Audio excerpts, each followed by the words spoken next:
বৈশাখ মাসের শুক্লপক্ষের একাদশী তিথিটিকে মোহিনী একাদশী বলা হয়ে থাকে।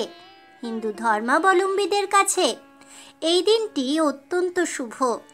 এই বিশেষ একাদশী তিথিটির আলাদা মাহাত্ম্য রয়েছে। পারিবারিক মঙ্গল কামনায় এই দিনে নানা রকমের শুভ কাজের অনুষ্ঠান করা হয়ে থাকে। পুরাণ অনুসারে মোহিনী একাদশীতে মোহিনী রূপ অর্থাৎ নারী রূপে আবির্ভূত হয়েছিলেন পরম পুরুষ ভগবান শ্রীবিষ্ণু। পণ্ডিতেরা বলেছেন, বিষ্ণুর অসংখ্য রূপের মধ্যে এই মোহিনী রূপই একমাত্র নারী রূপ। এই তিথিতে ভগবান শ্রীবিষ্ণুর নারী রূপের আরাধনা করা হয়ে থাকে। মনে করা হয়, মোহিনী একাদশীতে শ্রী বিষ্ণু ও মা লক্ষ্মী দেবীর পুজো করলে তাদের আশীর্বাদ একসাথেই পাওয়া যায়। বন্ধুরা, আপনারা কি জানেন চলতি বছরে অর্থাৎ 2024 সালে এই মোহিনী একাদশী ব্রতটি কবে পালিত হচ্ছে? মোহিনী একাদশী ব্রত কখন শুরু হচ্ছে, তিথি কখন শেষ হচ্ছে?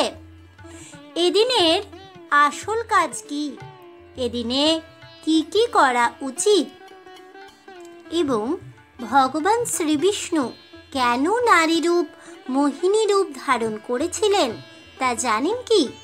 বন্ধুরা, মোহিনী একাদশী ব্রতের সঠিক সময়সূচি এবং মোহিনী একাদশী ব্রত মাহাত্ম্য কথা জানতে হলে অবশ্যই ভিডিওটি স্কিপ না করে শেষ পর্যন্ত দেখতে থাকুন।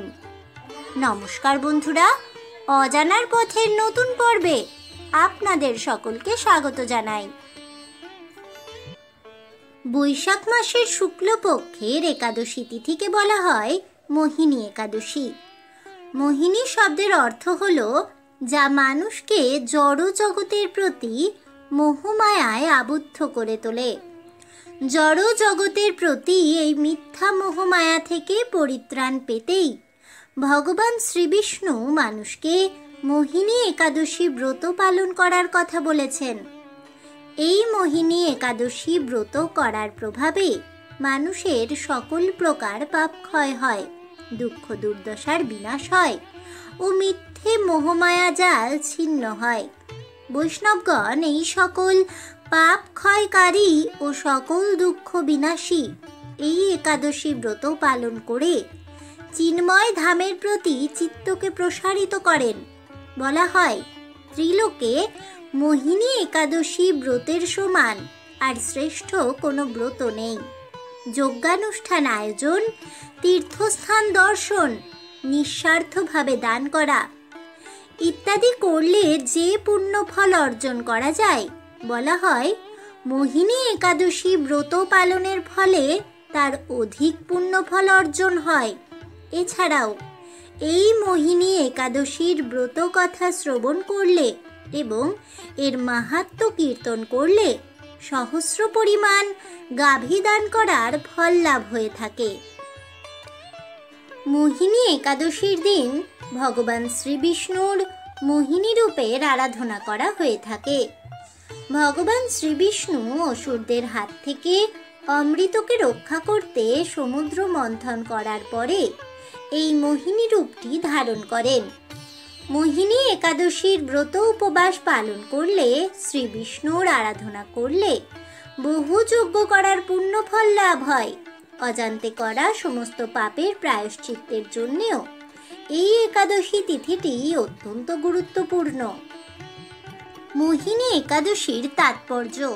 পৌরাণিক কাহিনী অনুসারে সমুদ্র মন্থন থেকে উঠে আসা অমৃত নিয়ে দেবতা ও অসুরদের মধ্যে ভয়ানক যুদ্ধ বাঁধে। প্রথমে অসুরেরা সেই অমৃতের ভাণ্ডার জোর করে অধিকার করে, কিন্তু অসুরেরা অমৃত খেয়ে অমরত্ব লাভ করলে গোটা সৃষ্টির সামনে বিরাট বিপদ হবে। তাই অসুরদের থেকে বিশ্বজগৎকে রক্ষা করার জন্য পরম পুরুষ ভগবান শ্রীবিষ্ণু মোহিনী রূপ ধারণ করে অসুরদের তার মায়ার জালে আটকে রেখেছিলেন। সেই সময় দেবতারা সমস্ত অমৃত ভক্ষণ করেন। এর ফলেই সকল দেবতা অমরত্ব লাভ করেন।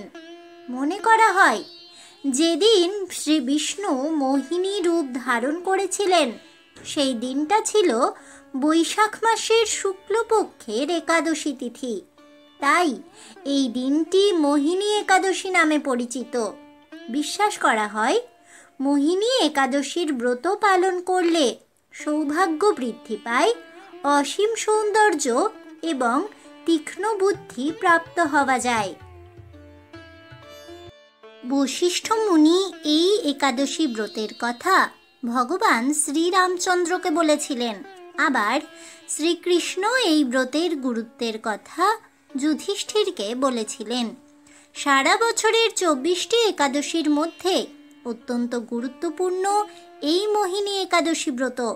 বৈশাখ মাসের শুক্লপক্ষের 11তম দিবসে এই মোহিনী একাদশী ব্রতটি পালিত হয়।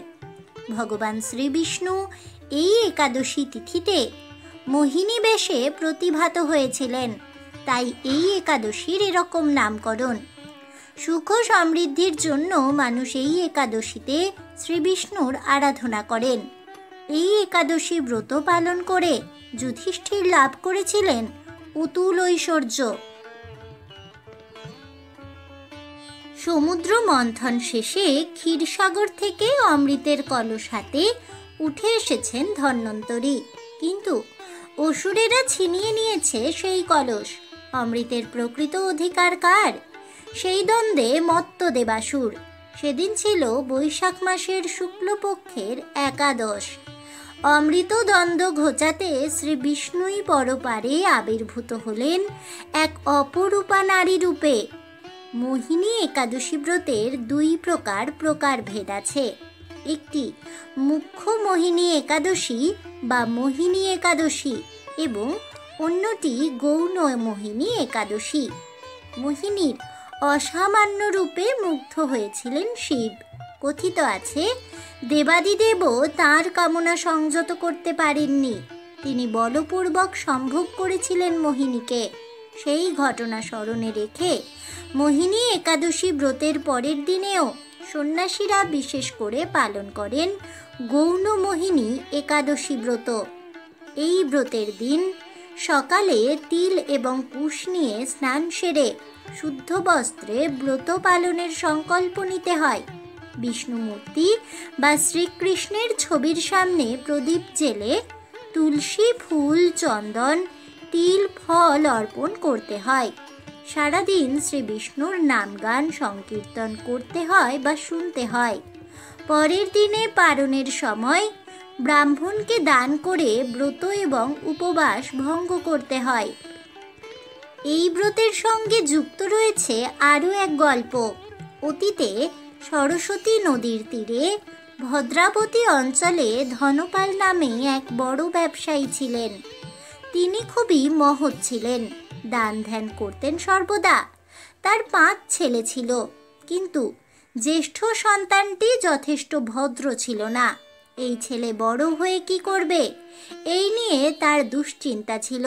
ছেলেকে তিনি অনেক বুঝিয়েছিলেন, কিন্তু কোনো রকম লাভ হয়নি। তিনি তাকে ত্যায্য পুত্র করলেন এবং বনে পাঠিয়ে দিলেন। সেখানে ওই ছেলেটি কৌন্ডিন্য নামের এক সাধুর দেখা পেলেন এবং তাকে তার জীবনের সব কথা খুলে বললেন। এই সাধুই তাকে মোহিনী একাদশীর ব্রত পালন করতে বলেন। সেই মতো এই ব্রত পালন করে ধনপালের জ্যেষ্ঠ সন্তান ধীরে ধীরে সুমতির অধিকারী হলেন এবং ভগবান শ্রীবিষ্ণুর পরম আশীর্বাদ লাভ করলেন।